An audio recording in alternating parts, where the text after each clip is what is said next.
Banner ವಿಚಾರದಲ್ಲಿ ಬಳ್ಳಾರಿಯಲ್ಲಿ ರೆಡ್ಡಿಗಳ ಮಹಾಯುದ್ಧವೇ ಏರ್ಪಟ್ಟಿದಂತಾಗಿದೆ. ಭರತ್ ರೆಡ್ಡಿ ಮತ್ತು ಜನಾರ್ದನ ರೆಡ್ಡಿ ಅವರ ಬೆಂಬಲಿಗರ ನಡುವೆ ಕಾಳಗ ಉಂಟಾಯಿತು. ಒಂದು ಬ್ಯಾನರ್ ಅಳವಡಿಸುವ ವಿಚಾರಕ್ಕೆ ಸಂಬಂಧಪಟ್ಟಂತೆ ದೊಡ್ಡ ಮಟ್ಟದಲ್ಲಿ ಕಾಳಗ ಆಗಿದೆ. ಅದು ಜನಾರ್ದನ ರೆಡ್ಡಿ ಅವರ ಮನೆಯ ಮುಂದೆ ಗುಂಡಿನ ದಾಳಿಯಾಗಿ ಆ ಗುಂಡೇಟಿಗೆ ಕೈ ಕಾರ್ಯಕರ್ತ ರಾಜಶೇಖರ್ ದುರ್ಮರಣವನ್ನಪ್ತಾರೆ. ಘಟನೆ ಬೆಳಕಿಗೆ ಬರ್ತಾ ಇದ್ದಂತೆ ಅಥವಾ ಗುಂಪು ಸೇರ್ತಾ ಇದ್ದಂತೆ ಅದನ್ನು ಚೆದರಿಸೋದಕ್ಕೆ ಪೊಲೀಸರು ಕೂಡ ಗಾಳಿಯಲ್ಲಿ ಗುಂಡು ಹಾರಿಸ್ತಾರೆ. ಒಂದು ರೀತಿಯಾಗಿ ಸಿನಿಮಾ ಸ್ಟೈಲ್ನಲ್ಲಿತ್ತು ಆ ಎಲ್ಲ ದೃಶ್ಯಗಳು. ಹೊಡೆದಾಟಗಳು, ಕಲ್ಲು ತೂರಾಟ, ಗಾಜಿನ ಬಾಟಲ್ಗಳ ಎಸೆತ ಎಲ್ಲವೂ ಕೂಡ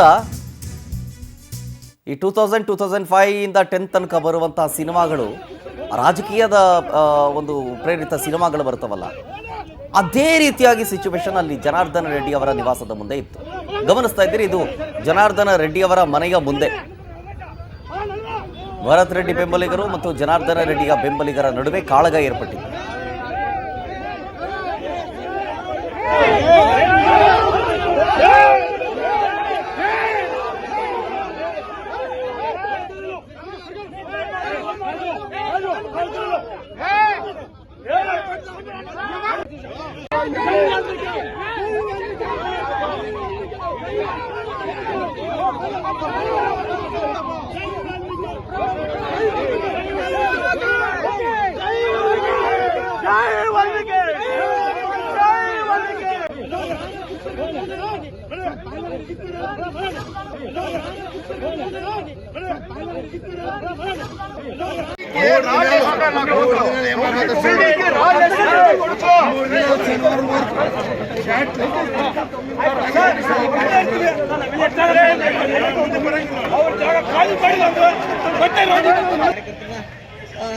ಕಂಟ್ರೋಲ್ ಮಾಡೋದಕ್ಕೆ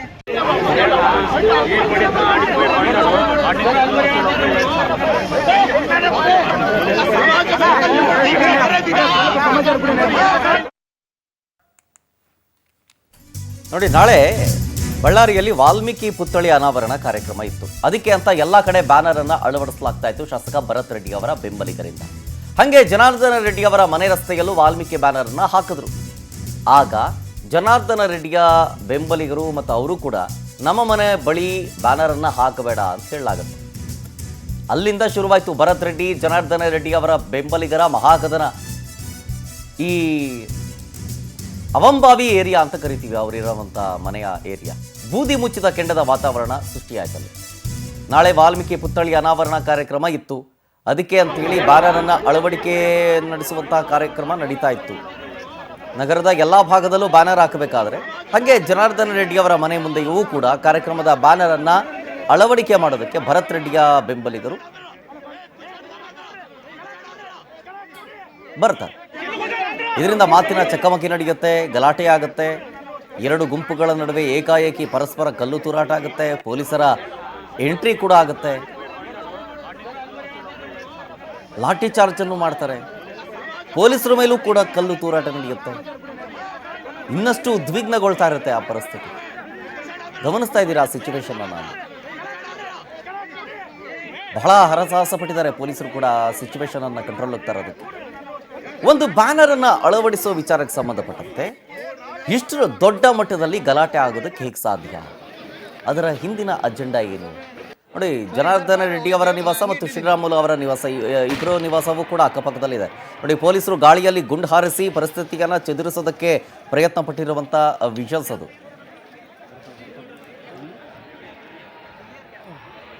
ಸರ್ ಇದರ ಫೈರ್ ಹೋಗೈತೆ ಹಂಗೆ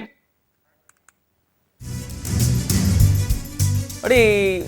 ಗಾಳಿಯಲ್ಲಿ ಗುಂಡು ಹಾರಿಸುವ ಸಂದರ್ಭದಲ್ಲಿ ಮಿಸ್ಫೈರ್ ಆಗಿ ಕಾಂಗ್ರೆಸ್ ಕಾರ್ಯಕರ್ತರೊಬ್ಬ ಸಾವನ್ನಪ್ಪಿದ್ದಾರೆ. ಶಾಸಕ ಭರತ್ ರೆಡ್ಡಿ ಜನಾರ್ದನ ರೆಡ್ಡಿ ಅವರ ಬೆಂಬಲಿಗರು ಫೈಟ್ ನಡೀಬೇಕಾದ್ರೆ ಫೈರಿಂಗ್ ಆಗೋಗಿದೆ. ಕಲ್ಲು ತೂರಾಟ ನಡೀತಾ ಇತ್ತು. ದೊಣ್ಣೆಯನ್ನು ಹಿಡಿದು ಹೊಡಿಬಡಿ ಅನ್ನುವಂಥ ಸಿಚುವೇಶನ್ ಇತ್ತು. ಜನಾರ್ದನ ರೆಡ್ಡಿ ಅವರ ಮನೆ ಮುಂದೆ ಗುಂಡು ತಗುಲಿ ರಾಜಶೇಖರ್ ಕಾಂಗ್ರೆಸ್ ಕಾರ್ಯಕರ್ತ ಸಾವನ್ನಪ್ಪಿದರು. ಈಗ ಅವರ ಮೃತದೇಹ ಬಳ್ಳಾರಿ ಜಿಲ್ಲಾಸ್ಪತ್ರೆಗೆ ಸ್ಥಳಾಂತರ ಮಾಡಲಾಗಿದೆ. ಪೊಲೀಸರು ಸ್ಥಳಕ್ಕೆ ಬಂದು ಲಾಠಿ ಪ್ರಹಾರ ಮಾಡ್ತಾರೆ, ಚೆದರಿಸುವಂಥ ಪ್ರಯತ್ನಗಳನ್ನು ಮಾಡ್ತಾರೆ. ಅದೇ ಸಂದರ್ಭದಲ್ಲಿ ಮಿಸ್ಫೈರ್ ಆಗಿ ಕಾಂಗ್ರೆಸ್ನ ಕಾರ್ಯಕರ್ತ ರಾಜಶೇಖರ್ ಮೃತಪಡ್ತಾರೆ. ಇದು ಬೇರೆ ರೀತಿಯ ಆಯಾಮವನ್ನು ಪಡ್ಕೊಳ್ಳುತ್ತೆ.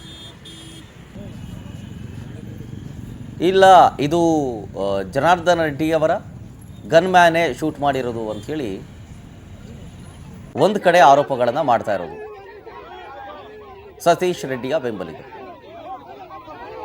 ರೆಡ್ಡಿಯ ಬೆಂಬಲಿಗರು ಜನಾರ್ದನ ರೆಡ್ಡಿ ಅವರ ಗನ್ ಮ್ಯಾನೇ ಶೂಟ್ ಮಾಡಿರೋದು, ಬೇಕು ಅಂತಲೇ ಮಾಡಿರೋದು, ಉದ್ದೇಶಪೂರ್ವಕವಾಗಿಯೇ ಹಿಂಗೆ ಮಾಡಿದ್ದಾರೆ, ಈ ರೀತಿಯಾದಂಥ ಆರೋಪಗಳನ್ನು ಮಾಡ್ತಾ ಇದ್ವಿ.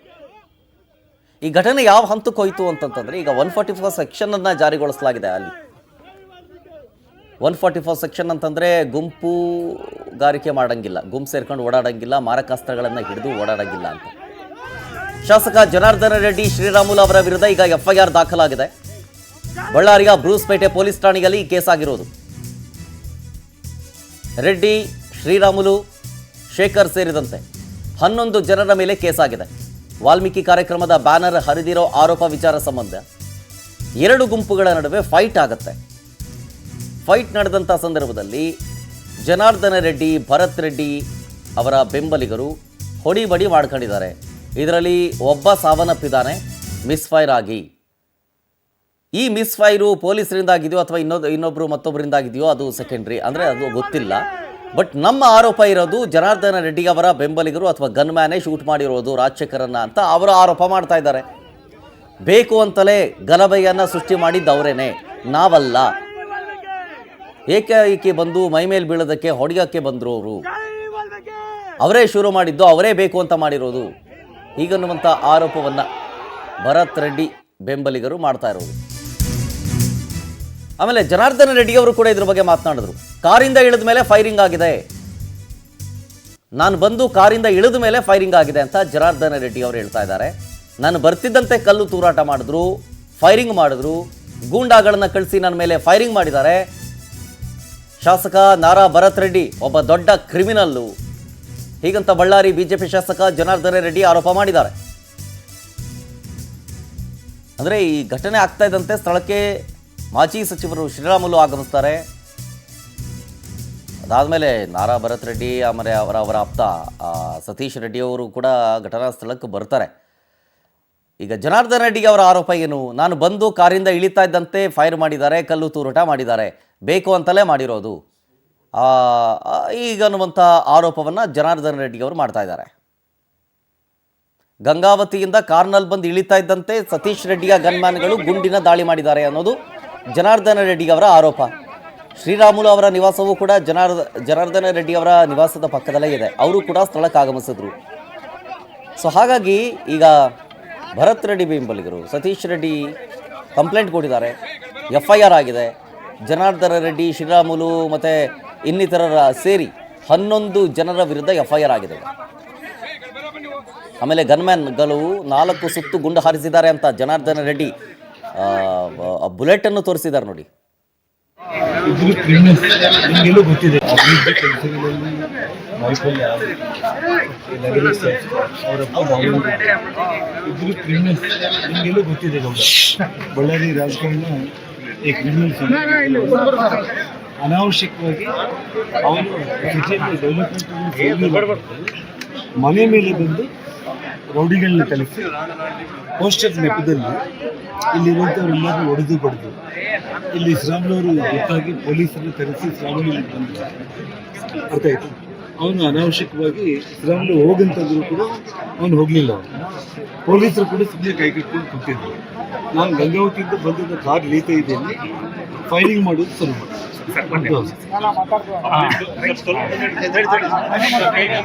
ಅಭಿವೃದ್ಧಿ ಕೆಲಸಗಳಲ್ಲಿ ವೈಫಲ್ಯ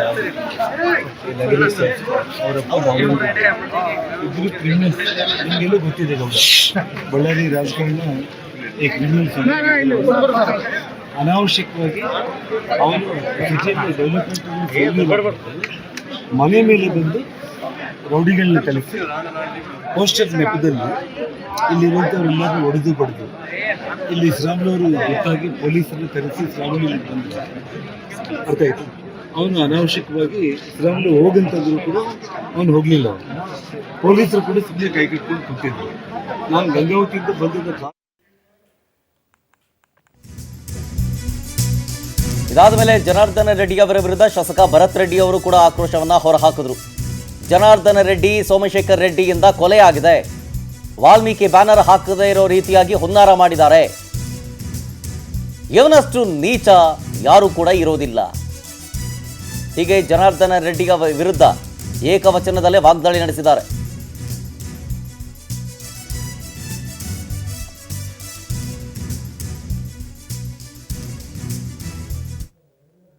ಏನೋ ಮಾತಾಡ್ತಿದ್ರು. ಈಗ ಸಾಯಂಕಾಲ ಹೊತ್ತು ಒಂದು 500 ಜನ ಹುಡುಗರು ಬಂದಿದ್ರು.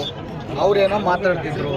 ಆ ಟೈಮ್ ಅವ್ರೇನೋ ಒಂದು ಕಲ್ಲು ಹೊಸೆಯೋದು, ಇವರೇನೋ ಒಂದು ಕಲ್ಲು ಹೊಸೆಯೋದು ಆಗಿದೆ. ಆ ಟೈಮಲ್ಲಿ ಒಂದು ಕಾನಿಸ್ಟೇಬಲ್ಗೆ ಒಂದು ಏಟ್ ಬಿದ್ದು, ಅದ್ರ ಪಕ್ಕಕ್ಕೆ ಸತೀಶ್ ರೆಡ್ಡಿ ಸತೀಶನ್ ಅವ್ರಿಗೆ ಒಂದು ಏಟ್ ಬಿದ್ದಿದೆ ಅಂತೇಳಿ ನನ್ನ ಮಾಹಿತಿ. ಅದಕ್ಕೋಸ್ಕರ ನಾನು ಅಲ್ಲಿಂದ ಇಲ್ಲಿ ಬಂದರೆ ಅಷ್ಟೊತ್ತಿಗೆ, ಯಾಕಂದರೆ ಆ ಕಾರ್ಯಕ್ರಮವನ್ನು ಸಕ್ಸಸ್ ಮಾಡ್ಬೇಕಂತೇಳಿ ಒಂದು 2-3 ತಿಂಗಳಿಂದ ವಾಲ್ಮೀಕಿ ಅಜ್ಜಿಯವ್ರ ಕಾರ್ಯಕ್ರಮ ಮಾಡಬೇಕು, ಇಡೀ ವಾಲ್ಮೀಕಿ ಸಮುದಾಯಕ್ಕೆ ನಾವೊಂದು ಹೆಗ್ಗಳಿಕೆ ಆಗಿ ಹೇಳ್ಕೊಳಂಥ ಕಾರ್ಯ ನಾವು ಮಾಡ್ಬೇಕಂತೇಳಿ ನಾವು ನಾಗೇಂದ್ರಣ್ಣವರು, ಗಣೇಶ್ ಅಣ್ಣವ್ರು ಎಲ್ಲರೂ ಪ್ರಯತ್ನ ಮಾಡ್ತಿದ್ರೆ, ಆದರೆ ವಾಲ್ಮೀಕಿ ಅಜ್ಜನ ಹೆಸರು ಹೇಳ್ಕೊಂಡು ಇವತ್ತು ಬಳ್ಳಾರಿಯಲ್ಲಿ ರಾಜಕೀಯ ಮಾಡಿದಂಥವ್ರು ಇವತ್ತು ಆ ಅಜ್ಜನ ಅನಾವರಣ ಆಗಬಾರ್ದು, ಅಜ್ಜನ ಅನಾವರಣ ಆಗಬಾರ್ದು ಅಂತಿಲ್ಲ, ಅವ್ರ ಮೇಲೆ ಇಷ್ಟು ಪ್ರಚಾರ ಮಾಡಿ ಕಾರ್ಯಕ್ರಮವನ್ನು ಮುಗಿಸ್ಬೇಕಂತ ನೋಡ್ತಿದ್ದಾರೆ ಅಂತಂದ್ರೆ ಇವತ್ತು ಬಳ್ಳಾರಿ ಜನತೆ ತಿಳ್ಕೊಬೇಕು, ರಾಜ್ಯ ಜನತೆ ತಿಳ್ಕೊಬೇಕು ಅಂತ ರಾಕ್ಷಸ ಈಗ ಜನಾರ್ದನ ರೆಡ್ಡಿ ಆದಮೇಲೆ ಭರತ್ ರೆಡ್ಡಿ, ಈಗ ಶ್ರೀರಾಮುಲು ಅವರು ಕೂಡ ರಿಯಾಕ್ಷನ್ ಕೊಟ್ಟಿದ್ದಾರೆ. ಇದಕ್ಕೆ ಫಿಲ್ಮಿ ಸ್ಟೈಲಿನ ರಾಜಕಾರಣ ಬಹಳ ದಿನ ಉಳಿಯೋದಿಲ್ಲ. ಶಾಸಕ ಭರತ್ ರೆಡ್ಡಿ ವಿರುದ್ಧ ಶ್ರೀರಾಮುಲು ಗುಡುಗಿರೋದು, ನಮ್ಮ ಮನೆ ಮುಂದೆ ಬಂದು ಜಗಳ ಮಾಡಿದ್ದಾರೆ ಬೇಕಂತ. ಜನಾರ್ದನ ರೆಡ್ಡಿ ಅವರಾಗಲಿ ನಾನಾಗಲಿ ಎಲ್ಲಿಯೂ ಕೂಡ ಹೋಗಿ ಗಲಾಟೆ ಜಗಳ ಮಾಡಿಲ್ಲ. ನಮ್ಮ ಹುಡುಗರಿಗೆ ಕಲ್ಲು ತೂರಾಟದಿಂದ ಪೆಟ್ಟಾಗಿದೆ. ಈ ಘಟನೆಯಲ್ಲಿ 4-5 ಜನ ನಮ್ಮವರು ಗಾಯಗೊಂಡಿದ್ದಾರೆ. ಡಮ್ ಅಂತ ಗುಂಡು ಹಾರಿಸಿ ನಾವು ಯಾವತ್ತೂ ಕೂಡ ರಾಜಕಾರಣ ಮಾಡಿಲ್ಲ. ಅಹಿಂಸಾ ಮಾರ್ಗದಿಂದ ನಾವು ರಾಜಕೀಯಕ್ಕೆ ಬಂದಿರೋದು. ಅಧಿಕಾರದಲ್ಲಿದ್ದವರು ಏನು ಬೇಕಾದರೂ ಮಾಡ್ತಾರೆ. ಅದಕ್ಕಾಗಿಯೇ ನಾವು ಮನೆಯಲ್ಲಿ ಎದುರ್ಕೊಂಡು ಕೂತಿರೋದು. ಇಂಥ ಕೊಳಕು ರಾಜಕಾರಣಕ್ಕೆ ಜನ ಉತ್ತರ ಕೊಟ್ಟೇ ಕೊಡ್ತಾರೆ ಒಂದೆಲ್ಲ ಒಂದಿನ. ತನಿಖೆ ಆಗಲಿ, ತನಿಖೆಯಲ್ಲಿ ಎಲ್ಲರ ಮುಖವಾಡವೂ ಕೂಡ ಬಯಲಾಗಲಿ. ಶಾಸಕ ಭರತ್ ರೆಡ್ಡಿಯ ವಿರುದ್ಧ ಶ್ರೀರಾಮುಲು ಆಕ್ರೋಶವನ್ನ ಹೊರಹಾಕಿದ್ರು. ಹಿಂಗೆ ಅಧ್ಯಕ್ಷರಾದ ಅನಿಲ್ ಮತ್ತೆ ಎಲ್ಲರೂ ಸೇರ್ಕೊಂಡಂತ ಟೈಮಲ್ಲಿ ಈ ಬಂದಂತ ಸುದ್ದಿ ಏನೋ ಅನಾಹುತ ಆಗಿದೆ ಅನ್ನೋದು ನಾನು ಸಾಹೇಬ್ರು ಎಲ್ಲರೂ ಕೂಡ ಹೇಳಿದೆ. ನೋಡ್ರಿ, ಯಾವುದು ಕೂಡ ಮುಚ್ಚಿಡಕ್ಕಾಗಲ್ಲ. ಕಾನೂನಲ್ಲಿ ಎಲ್ಲದೂ ಕೂಡ ನಾವು ಏನೇ ತಪ್ಪು ಮಾಡಿದ್ರು ಕೂಡ ಕಾನೂನಲ್ಲಿ ಅದಕ್ಕಾದಂಥ ಶಿಕ್ಷೆ ಕೊಡಬೇಕಾಗುತ್ತೆ. ಅದಕ್ಕೋಸ್ಕರವಾಗಿ ಇವತ್ತು ಯಾವುದೇ ಘಟನೆ ಆಗಿರಲಿ, ನೋಡ್ರಿ, ಯಾರು ಕೂಡ ಈ ರೀತಿ ಘಟನೆ ಆಗ್ತತೆ, ಯಾರಿಗೂ ಒಬ್ಬರಿಗೆ ಜೀವಕ್ಕೆ ತೊಂದರೆ ಆಗುತ್ತಂದ್ರಿಗಿನ ಯಾರು ಕೂಡ ಆ ರೀತಿ ಒಪ್ಪಂಥ ವ್ಯಕ್ತಿಗಳು ಎಲ್ಲ ರೀ. ನೋಡ್ರಿ, ಈಗಿದ್ದಂಥ ವಾತಾವರಣದಲ್ಲಿ ಅವರು ಫೋರೆನ್ಸಿಕ್ ಟೆಸ್ಟ್ ಮಾಡಿಸ್ಕೊಳ್ಳಿ, ಯಾರಿಂದ ಗುಂಡ ಹಾರಿಸಿದಾರೆ ಅಂತೇಳಿ ಗೊತ್ತಾಗುತ್ತೆ. ತನಿಖೆ ಆಗಲಿ, ತನಿಖೆ ಆದಂಥ ಟೈಮಲ್ಲಿ ಯಾರ ಮೇಲೆ ಕ್ರಮ ತಗೊಂಡ್ರೆ ತಗೊಳ್ಳಿ. ಬೆಂಬಲಿಗರು ಕೂಡ ಫೈರಿಂಗ್ ಮಾಡಿದ್ರೆ ಹಂಗಾಗಿ ಶಾಸಕರು ನೋಡ್ರಿ, ನಾನು ಹೇಳೋದು ಇಷ್ಟೇ, ಅವ್ರ ಪಾರ್ಟಿ ಅವ್ರ ಸತ್ಯವಂತರು, ನಮ್ಮ ಪಾರ್ಟಿಗೆ ನಾವು ಸತ್ಯವಂತರು. ಕಾನೂನು ಯಾರು ಪರವಾಗಿ ಮಾಡಲ್ರಿ. ಇವತ್ತು ಸತ್ತಂತವರು ಏನನ್ನ ಅಕಸ್ಮಾತ್ ಇನ್ನು ನನಗೆ ಗೊತ್ತಿಲ್ಲ ರೀ, ಸತ್ತಿದ್ರೋದು ಕೂಡ ಗೊತ್ತಿಲ್ಲ. ಅಕಸ್ಮಿತವಾಗಿ ಸತ್ತಾರಂದೇಳಿ ಅಫಿಷಿಯಲ್ ವರದಿ ಕೂಡ ಇಲ್ಲಿ ತನಕ ಆಗಿಲ್ಲ. ಅಕಸ್ಮಿತವಾಗಿ ಏನನ್ನ ಗೊತ್ತಾದರೆ ಕೂಡ ತನಿಖೆ ಆಗಲಿ. ನೋಡ್ರಿ, ಈ ತನಿಖೆ ಫೋರೆನ್ಸಿ ಇದೆ. ಈಗಿನ ಟೆಕ್ನಾಲಜಿಯಲ್ಲಿ ಫೋರೆನ್ಸಿಕ್ ಟೆಸ್ಟ್ ಮೂಲಕ ಯಾವ 1 ಸೆಕೆಂಡಲ್ಲಿ ಕಂಡುಹಿಡ್ಬೋದು. ಯಾರಿಂದನೇ ಆಗಿರಲಿ. ನೋಡ್ರಿ, ನನಗೆ ಗೊತ್ತಿರೋಂಥ ಪ್ರಕಾರ ನನ್ನ ಹತ್ರ ಖಾಸಗಿ ಗನ್ಮ್ಯಾನ್ಗಳು ಯಾರಿಲ್ಲ.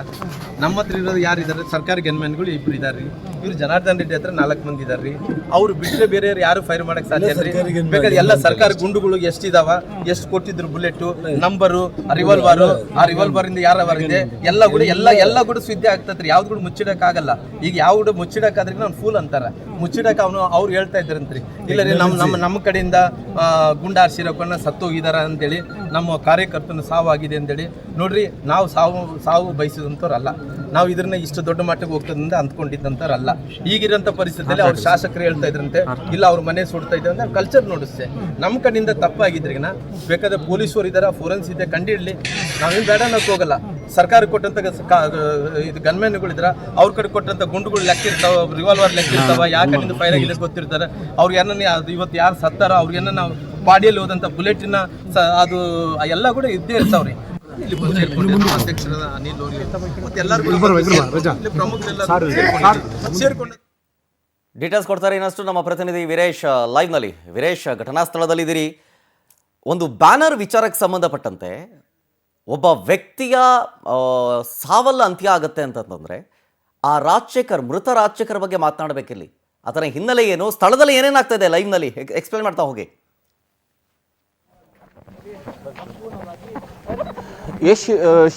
ಶರತ್ ಈ ಒಂದು ಐ ಜಿ ಅವರಾಗಿರ್ತಕ್ಕಂತಹ ವರ್ಟಿಕಾ ಕಟಿಯರ್ ಮೇಡಮ್ ಅವರು ಈಗ ತಾನೇ ಸ್ಥಳಕ್ಕೆ ಆಗಮಿಸಿದ್ದಾರೆ.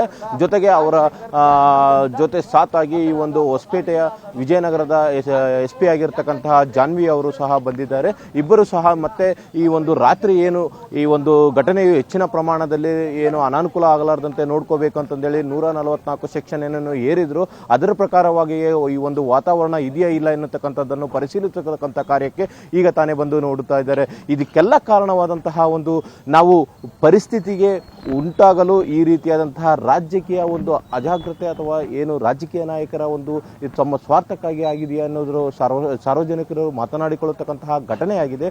ಇಲ್ಲೆಲ್ಲದಕ್ಕೂ ಮುಖ್ಯವಾದಂತಹ ಕಾರಣವೆಂದರೆ ಇಲ್ಲಿಯೇ ಇರತಕ್ಕಂಥದ್ದು ನೀವು ಗಮನಿಸಬಹುದು. ಜನಾರ್ದನ್ ರೆಡ್ಡಿ ಅವರ ಮನೆ, ಈಗ ತಾನೇ ಪೊಲೀಸ್ ವಾಹನವು ಸಹ ಬಂದು ಒಳಗಡೆ ಹೇಗಿದೆ ಪರಿಸ್ಥಿತಿ, ಮತ್ತೇನಾದರೂ ಅಟ್ಯಾಕ್ ಮಾಡಿದಾರಾ, ಏನು ಬೇರೆ ಇನ್ನೇನಾದರೂ ಕಾರಣಾಂತರಗಳು ಆಗಿದ್ದಾವೆ ಅನ್ನತಕ್ಕಂಥದ್ದನ್ನು ಪರಿಶೀಲಿಸಿಕೊಂಡು ಈಗ ತಾನೇ ಈ ಒಂದು ಬೆಂಗಾವಲು ವಾಹನವು ವಾಪಸ್ ಬಂತು. ಈ ಒಂದು ಜನಾರ್ದನ್ ರೆಡ್ಡಿ ಅವರ ಮನೆ, ಈ ಮನೆಯ ಬಳಿಯಿಂದನೇ ಪ್ರಾರಂಭವಾದಂಥದ್ದು ಕೃತ್ಯ. ನಿನ್ನೆ ಸುಮಾರು 6:30-7 ಗಂಟೆ ಸಂದರ್ಭದಲ್ಲಿ ಪ್ರಾರಂಭವಾದಂತಹ ಈ ಕೃತ್ಯಕ್ಕೆ ಸಂಬಂಧಪಟ್ಟಂತೆಯೇ ಮುಖ್ಯವಾಗಿ ನಾವು ನೋಡ್ತಾ ಹೋಗೋದಾದರೆ ಈ ಎಲ್ಲ ಬೆಳವಣಿಗೆಗೆ ಕಾರಣವಾಗಿರತಕ್ಕಂಥ ಒಂದೇ ಒಂದು ಘಟನೆ ಎಂದರೆ ಇಲ್ಲಿ ನೀವು ದೃಶ್ಯದವಳಿಯಲ್ಲಿ ಕಾಣಬಹುದು ಈ ಒಂದು ಬ್ಯಾನರ್ ರಾಜಕೀಯ.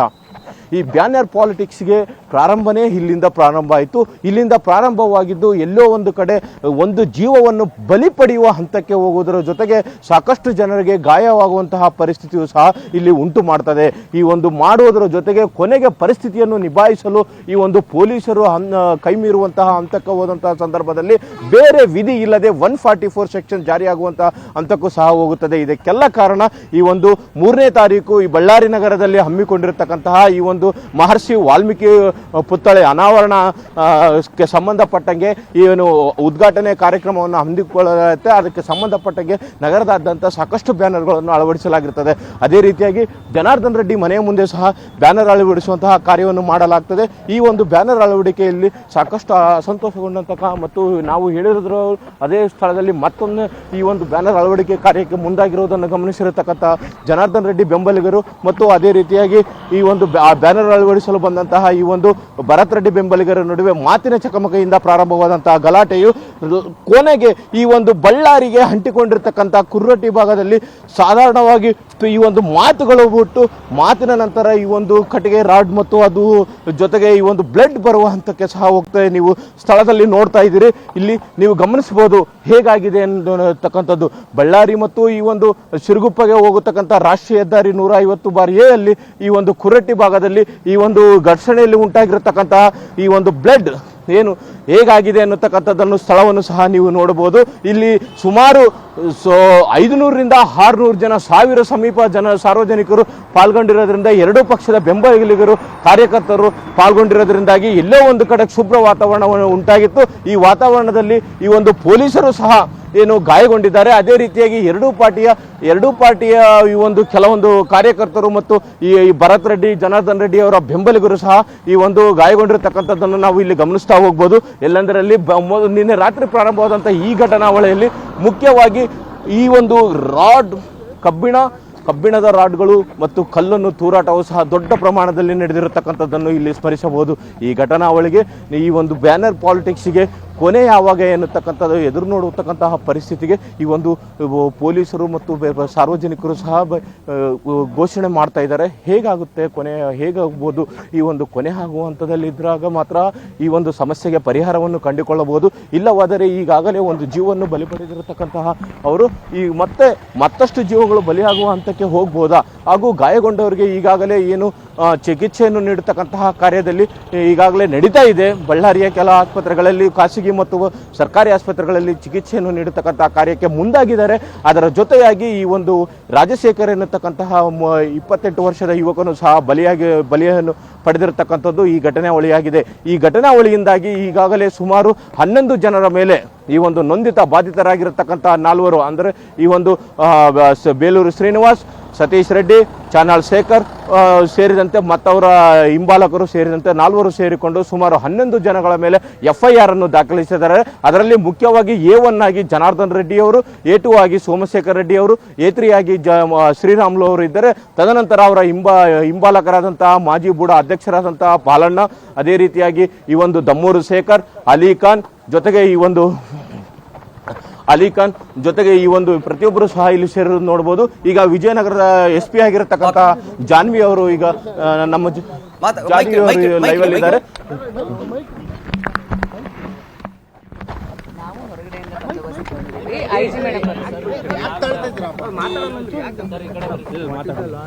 ಇನ್ಸ್ಪೆಕ್ಟರ್ ಫಾಲೋನ್ ಮಾಡಿಸಿ ಕಾಲು ಇವರು ಜೂರಿಸ್ಡಿಕ್ಷನ್ ಆಫೀಸರ್ಸ್ ಬಂದು ರೆಸ್ಪಾಂಡ್ ಮಾಡ್ತಾರೆ. IG ಮೇಡಮ್ ಬರ್ತಾರೆ. Just wait.